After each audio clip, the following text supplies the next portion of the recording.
사랑하는 여러분, 때로는 창문을 흔드는 폭풍이 아니라 우리의 영혼을 찢어놓는 폭풍이 있습니다. 천둥과 함께 오는 것이 아니라 침묵 속에서 찾아옵니다. 그리고 바로 그 침묵 속에서 성령께서 말씀하십니다.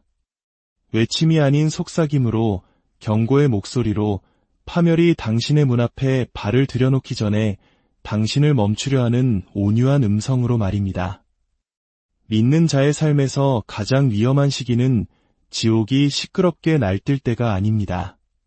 바로 하늘이 조용해질 때입니다. 너무나도 많은 사람들이 하나님의 부드러운 권고에 무감각해진 채 성령의 속삭임에 귀를 막은 채 그분께서 우리 앞에 두신 신호들을 보지 못한 채 그 고요한 음성을 지나쳐버립니다. 당신은 그것을 바쁜 일상이라 부르지만 하늘은 그것을 위험이라 부릅니다. 당신은 그저 영적으로 메마른 시기라고 말하지만 성령께서는 아니다. 이것은 침묵의 경고다라고 말씀하십니다. 오늘 이 이야기에 귀를 기울이시기 전에 잠시 하나님의 부르심에 응답하는 마음으로 이 영상에 좋아요를 눌러주시고 아직 구독하지 않으셨다면 구독을 통해 영적인 여정에 동참해 주십시오.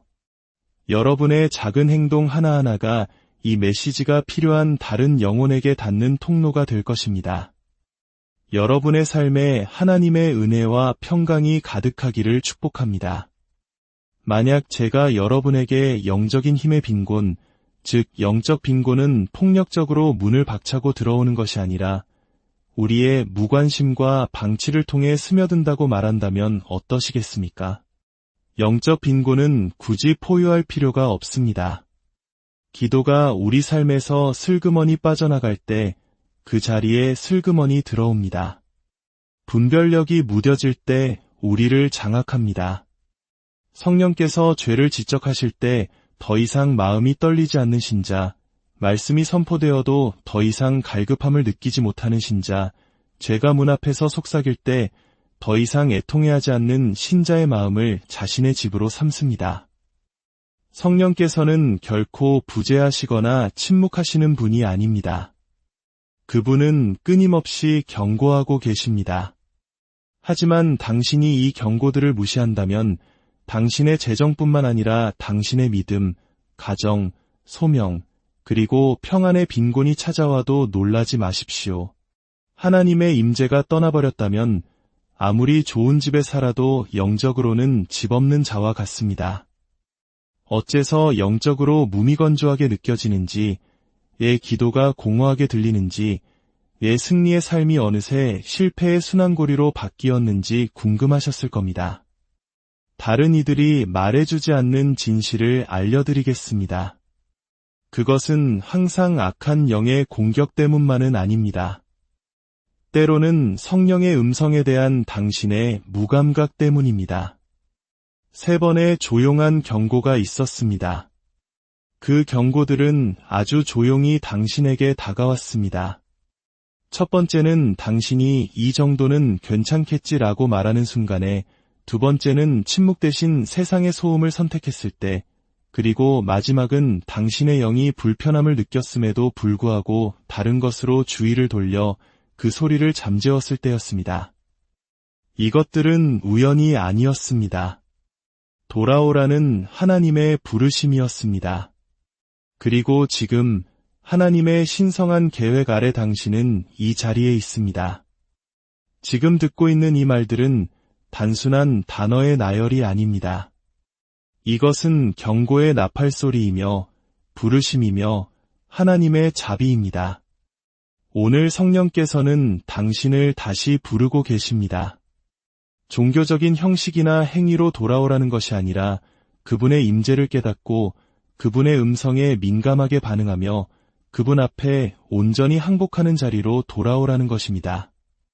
만약 당신이 그분의 속삭임을 무시한다면 결국 그분의 임재를 놓치게 될 것입니다. 그리고 그분의 임재가 떠난 자리에 영적 빈곤이 들어와 자리를 잡습니다. 하지만 당신이 이 조용한 경고들을 듣고 발걸음을 돌이킨다면 당신의 삶의 능력이 회복될 뿐만 아니라 하늘이 당신의 가정을 위해 싸울 것입니다. 그러니 귀를 기울이십시오.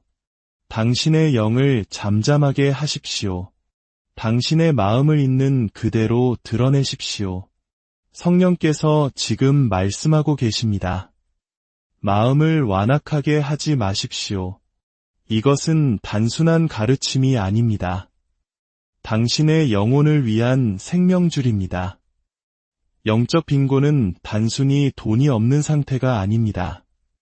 그것은 훨씬 더 위험합니다. 믿는 자의 삶에 하나님의 신성한 능력이 부재하는 상태입니다. 그것은 영적인 불씨가 서서히 꺼져가는 것이며 내면의 권위가 침식되는 것이고 거룩한 열정이 메말라가는 것이며 기도가 침묵하는 것이고 분별력이 희미해지는 것입니다.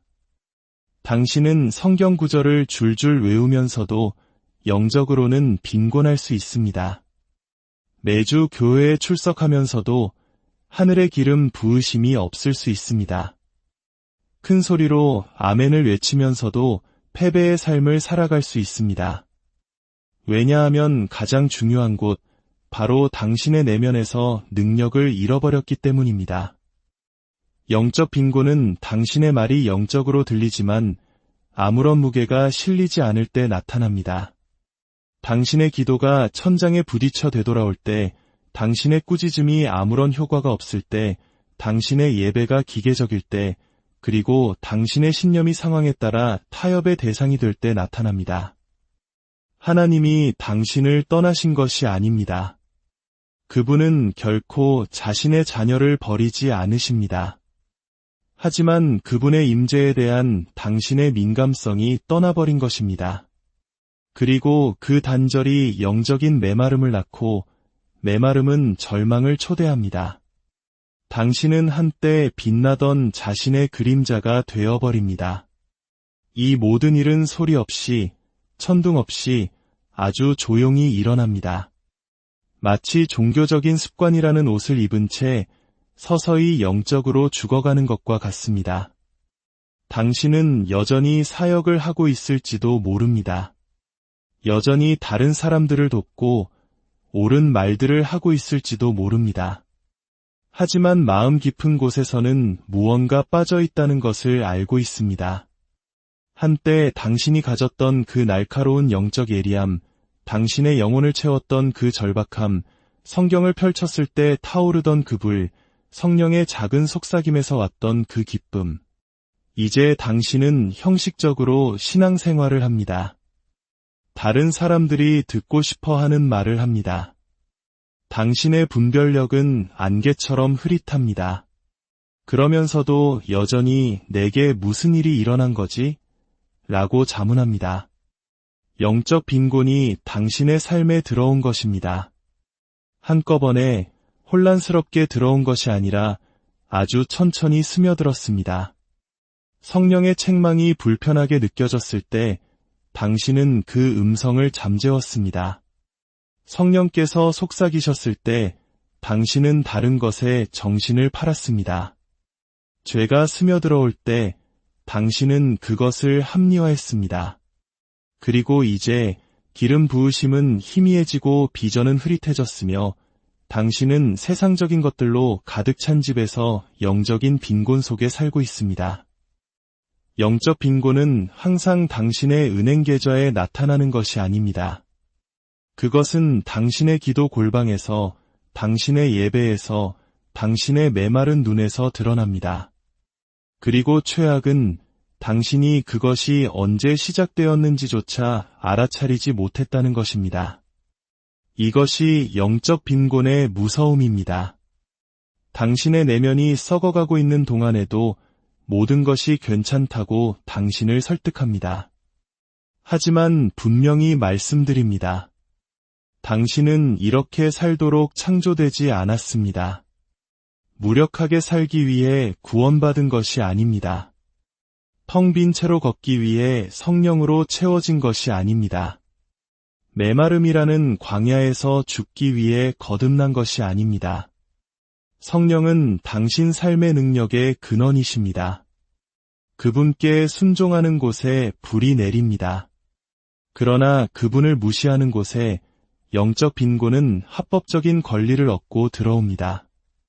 당신은 선택해야 합니다.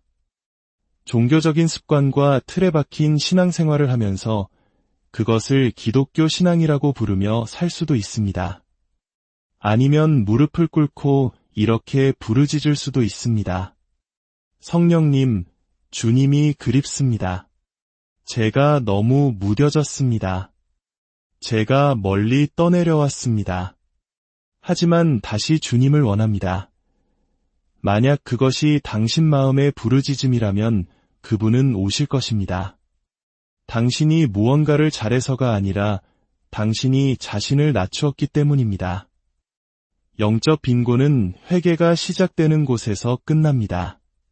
첫 번째 조용한 경고, 죄책감의 감소 영적 쇠퇴는 반항으로 시작되지 않습니다. 합리화로 시작됩니다. 죄로 시작되지 않습니다. 타협으로 시작됩니다.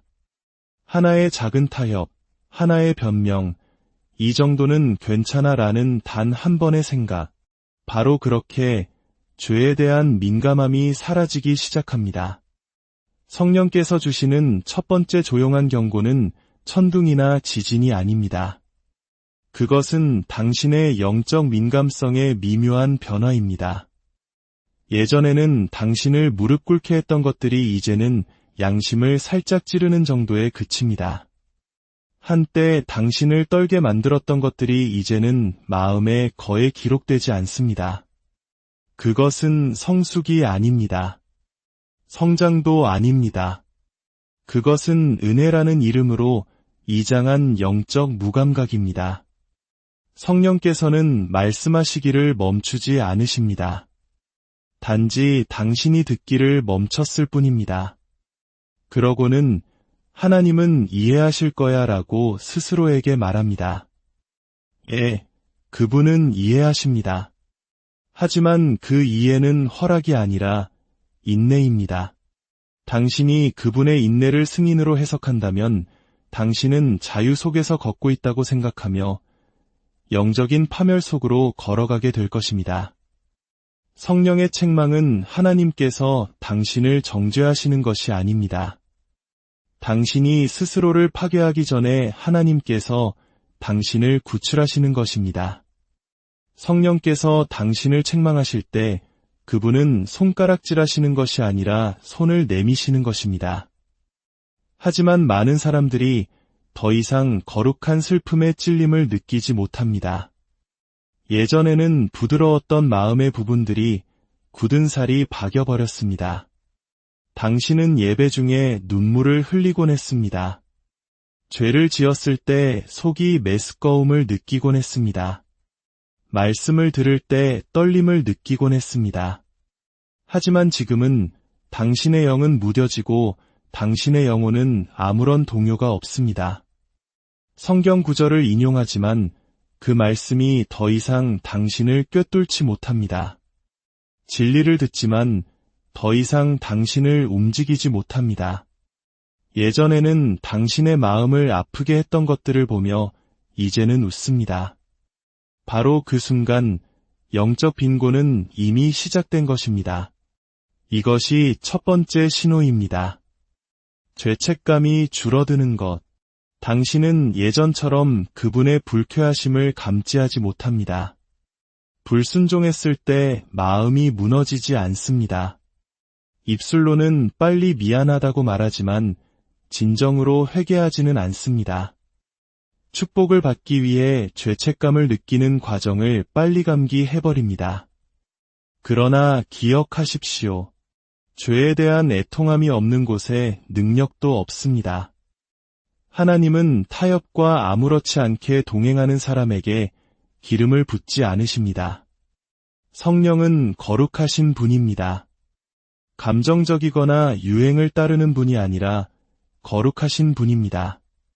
당신이 그분의 책망을 배경소음처럼 취급하기 시작하면 곧 그분의 속삭임 대신 당신의 감정에 이끌리게 될 것입니다. 평안과 무감각을 혼동하지 마십시오. 때로 당신이 평안이라고 부르는 것은 사실 영적인 죽음일 수 있습니다. 죄책감의 부재가 항상 성숙의 증거는 아닙니다. 때로는 하나님과의 거리감의 증거입니다. 불꽃에서 멀어질수록 열기를 덜 느끼는 법입니다. 당신이 불을 느끼지 못한다고 해서 불이 타지 않는 것은 아닙니다. 당신이 억누르는 그 불안감, 당신 마음에 있는 그 저항, 다른 것들로 덮어버리는 그 안절부절 못함. 그것이 바로 영적 빈곤이 당신을 덮치기 전에 성령께서 경고하시는 소리입니다. 만약 성령께서 예전에는 말씀하셨는데 지금은 침묵만 들린다면 당신은 물어야 합니다. 그분이 말씀하시기를 멈추셨는가? 아니면 내가 듣기를 멈췄는가?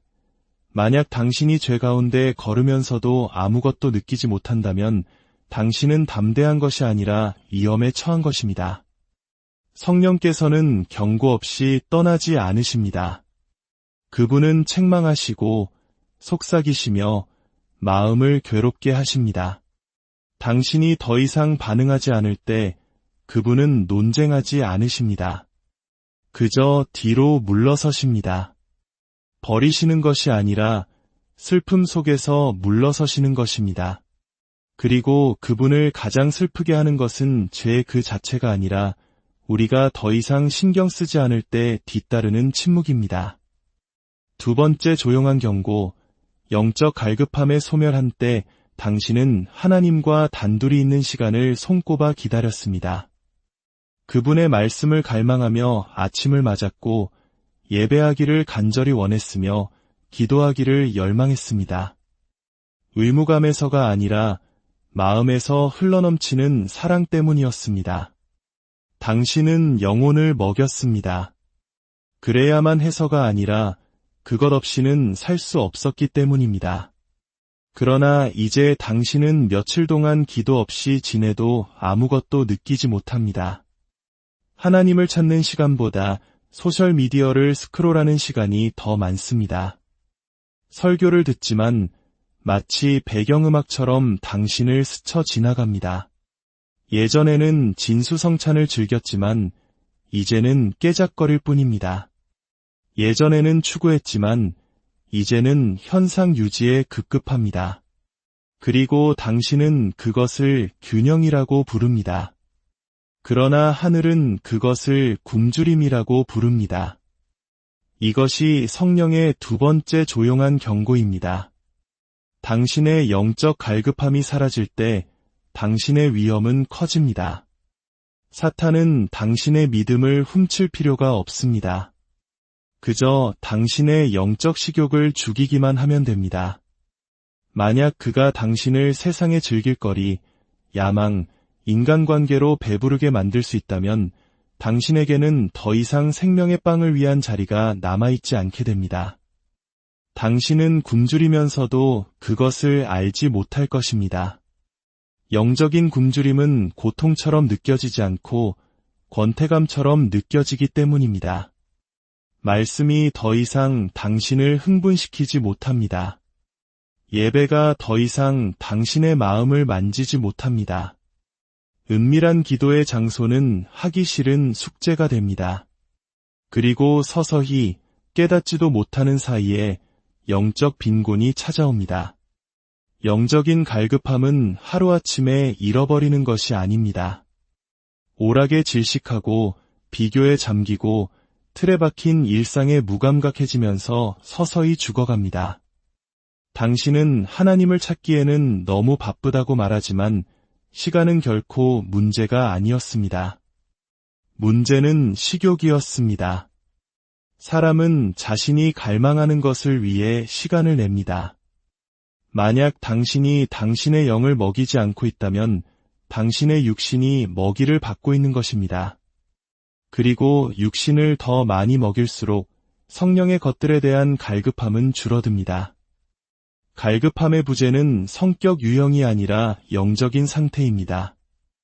다윗은 죄를 지었을 때 주의 구원의 즐거움을 내게 회복시켜 주시고 라고 부르짖었습니다.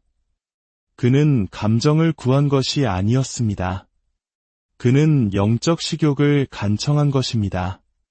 동굴에서도 노래하게 하고 사막에서도 춤추게 했던 그 불타는 기쁨을 말입니다. 말씀이 당신에게 살아 움직였던 때를 기억하십니까?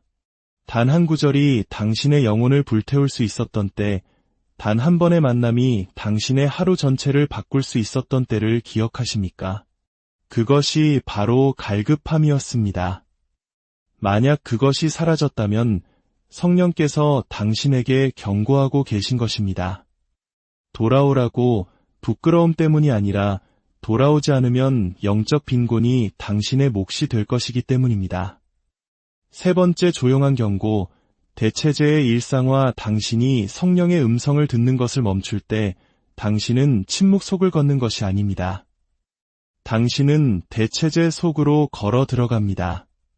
당신은 그 고요하고 세미한 음성을 세상의 소음으로 대체합니다. 그분의 인도하심을 당신의 논리로 대체합니다. 은밀한 장소에서의 시간을 유명인들의 콘텐츠로 대체합니다. 당신은 그 공허함을 의견, 인플루언서, 유행, 그리고 당신을 즐겁게 하지만 결코 당신을 깨뜨리지는 않는 설교들로 채웁니다. 당신은 진리의 영으로부터가 아니라 세상의 알고리즘으로부터 방향을 구합니다. 그리고 최악은 당신이 그 변화를 눈치채지 못한다는 것입니다. 이것이 성령의 세 번째 조용한 경고입니다. 대체제가 정상이 될 때 당신은 은사를 주신 분 대신 은사받은 목소리들을 따르기 시작합니다. 당신은 당신이 좋아하는 설교자가 한 말은 알지만 성령께서 무엇을 속삭이시는지는 더 이상 알지 못합니다. 당신은 영감을 받지만 변화되지는 않습니다. 동기부여는 되지만 깨어지지는 않습니다. 당신은 소음으로 가득 차 있지만 당신의 영은 명료함을 갈망하며 굶주리고 있습니다. 성령께서는 당신의 관심을 질투하십니다. 그분은 당신의 라이프 스타일의 배경악기가 아닙니다. 그분은 당신의 방향의 근원이십니다. 그러나 당신이 그분을 음소거하고 대체제들을 확대할 때 당신의 분별력은 약해지고 계시처럼 느껴졌던 것이 기만이 됩니다. 사탄은 설교를 인용하는 그리스도인들을 두려워하지 않습니다. 그는 하나님의 음성을 듣는 그리스도인들 앞에서 떱니다. 만약 당신이 그분의 음성을 듣는 것을 멈췄다면 그것은 다른 무언가가 그 자리를 차지했기 때문입니다. 침묵이 당신을 불편하게 만들 때, 하나님과 단둘이 앉아있는 것이 어색하게 느껴질 때, 예수님과 직접 대화하는 것보다 누군가가 예수님에 대해 이야기하는 것을 듣는 것을 더 선호할 때, 당신은 대체제 속에서 걷고 있다는 것을 알게 됩니다. 바로 그때 영적 빈곤이 스며듭니다. 시끄럽거나 극적이지 않지만 당신이 그 음성을 침묵시켰을 때 접근 권한을 주었기 때문에 합법적으로 들어옵니다. 그리고 가장 위험한 부분은 이것입니다. 대체제들은 영적으로 보입니다. 그들은 기독교 용어를 사용하고 성경 구절을 인용합니다. 좋아 보이지만 하나님은 아닙니다. 당신이 주시는 분 대신 은사받은 대체제들을 따를 때 당신은 메마른 곳에서 끝나고 순환고리를 반복하며 영적인 것들에 둘러싸여 있으면서도 왜 지쳤는지 의아해하게 될 것입니다. 왜냐하면 하나님의 불이 없는 경건의 모양은 여전히 영적 빈곤이기 때문입니다. 결과, 그리고 다시 돌아오는 길 성령께서 경고하실 때 우리가 무시한다면 우리는 그저 수동적인 것이 아닙니다. 우리는 침략을 초대하는 것입니다. 파수꾼이 잠들어 있을 때 적은 허락이 필요 없습니다. 그들은 접근 권한만 있으면 됩니다. 그리고 그 접근 권한은 죄책감이 침묵당하고 갈급함이 무시되고 대체제가 높아질 때 주어집니다. 그때 영적 빈곤이 집처럼 편안하게 자리를 잡습니다. 당신의 개인적인 삶뿐만 아니라 당신의 집, 자녀, 소명, 평안 속에 말입니다. 당신은 생각하는 방식, 말하는 방식, 기도하는 방식, 혹은 기도하지 않는 방식에서 그것을 느낍니다. 서서히 스며들지만 그 영향은 잔혹합니다. 영적으로 피곤해지지만 이유를 모릅니다. 눈물 없이 예배하고 기쁨 없이 섬깁니다. 말씀을 읽지만 아무것도 얻지 못합니다. 꾸짖지만 변화를 보지 못합니다. 선포하지만 권위를 느끼지 못합니다. 하나님의 자녀라고 말하지만 그분의 능력에 낯선 사람처럼 삽니다. 그것이 성령을 무시한 대가입니다. 그것이 귀머금의 열매입니다. 그러나 하나님께서는 결코 창문 없이 경고만 주시지 않으십니다. 만약 당신이 오늘 이 메시지를 듣고 있다면 그것은 당신에게 아직 시간이 있다는 의미입니다. 아직 은혜가, 기름 부으심이, 불이, 치유가, 회복이 남아있다는 뜻입니다. 만약 당신이 돌이킨다면 감정만이 아닌 회개로, 슬픔만이 아닌 항복으로 응답한다면 말입니다. 당신에게 경고하신 바로 그 성령께서 당신을 회복시키실 것입니다. 치유책은 복잡하지 않습니다. 어떤 새로운 가르침에 숨겨져 있지도 않습니다. 그것은 당신이 그것을 떠났던 바로 그 자리, 항복의 제단에 있습니다. 영적 빈곤에 대한 유일한 치료법은 회개입니다. 죄뿐만 아니라 거리감, 산만함, 대체제, 그리고 교만에 대한 회개입니다. 회개는 자기 처벌이 아닙니다. 그것은 재정렬입니다. 하나님의 속삭임을 향해 마음을 다시 맞추는 것입니다. 불을 다시 원한다고 말합니까? 그렇다면 제단을 다시 쌓으십시오. 모든 우상을 무너뜨리고 모든 대체제를 취소하고 경쟁하는 모든 목소리를 잠재우십시오. 성령께서는 상한 심령에 이끌리십니다. 그분이 당신의 고통을 필요로 해서가 아니라 깨어진 사람들이 자신이 그분을 필요로 한다는 것을 알기 때문입니다. 힘있는 척할 필요 없습니다. 당신의 메마름을 설명할 필요도 없습니다. 그저 성령님, 제가 주님을 그리워했습니다. 라고 말하기만 하면 됩니다. 그러면 그분은 오실 것입니다. 그분은 항상 오십니다. 당신의 감정 때문이 아니라 당신의 초대 때문입니다. 성령께서는 완벽한 그릇을 찾으시는 것이 아니라 비어있는 그릇을 찾으십니다. 회복을 원하십니까? 그렇다면 자리를 만드십시오. 당신의 일정에, 대화에, 생각에, 집에, 계획의 자리를 만드십시오. 성령께서는 당신이 공간을 만드는 것을 채우십니다. 기다리지 마십시오. 다음 위기가 당신을 깨울 때까지 기다리지 마십시오. 지금 성령께서 말씀하고 계십니다. 기름은 여전히 사용 가능하며 불은 여전히 타오르고 있으며 음성은 여전히 속삭이고 있습니다. 돌아오십시오. 침묵이 선고가 되기 전에, 성령의 속삭임이 그저 기억이 되기 전에 돌아오십시오. 지금 돌아오십시오. 그러면 당신은 수치심으로 돌아가는 것이 아니라 능력과 임재와 기쁨과 친밀함과 새로운 불, 그리고 무엇보다도 그분 자신에게로 돌아갈 것입니다. 아버지 하나님, 예수님의 이름으로 기도합니다. 지금 이 메시지를 듣고 있는 한 사람을 위해 기도합니다. 멀리 있다고 느끼는 사람, 한때는 불타올랐으나 이제는 깜박이는 불꽃 같은 사람, 소음으로 둘러싸여 있지만 능력에 굶주린 사람을 위해 기도합니다. 주님, 그들의 표류를 멈춰주시고 당신의 자비로 그 침묵을 꿰뚫어 주시옵소서. 영적 빈곤이 그들의 가정과 마음과 부르심을 덮치기 전에 그들을 깨워주시옵소서. 성령님, 우리가 무시했던 경고들, 우리가 잠재웠던 죄책감, 우리가 잃어버렸던 갈급함, 우리가 높였던 대체제들, 우리가 배경소음처럼 여겼던 당신의 음성을 용서하여 주시옵소서. 우리는 입술로만이 아니라 우리의 자세로 회개합니다. 우리는 다시 엎드리고 다시 무릎을 꿇습니다. 무감각했던 곳에 불을, 권태로웠던 곳에 갈급함을, 완악했던 곳에 눈물을 가져다 주소서. 그리고 성령님, 당신 자신을 주시옵소서. 단지 경험이나 전율이 아니라 당신 자신을 원합니다. 이제 당신의 목입니다.